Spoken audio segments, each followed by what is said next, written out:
nur mehr nicht. Uns tun wir immer verschopfen.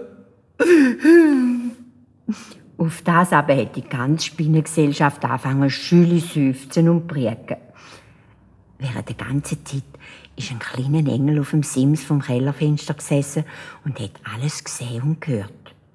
Er hat Verbarmen bekommen mit den Spinnen und gesagt, ihr müsst nicht mehr traurig sein. Ich will euch helfen. Kommt alle mit.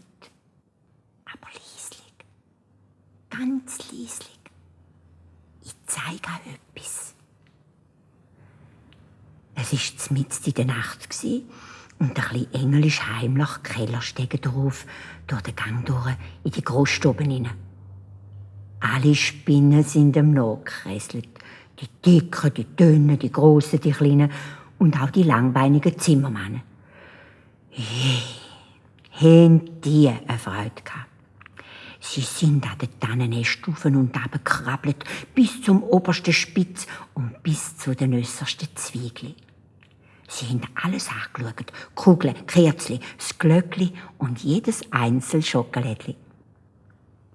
Erst gegen den Morgen haben die Spinnen dem Engel vielmal gedankt und sind zufrieden in den Keller zurückgewandert.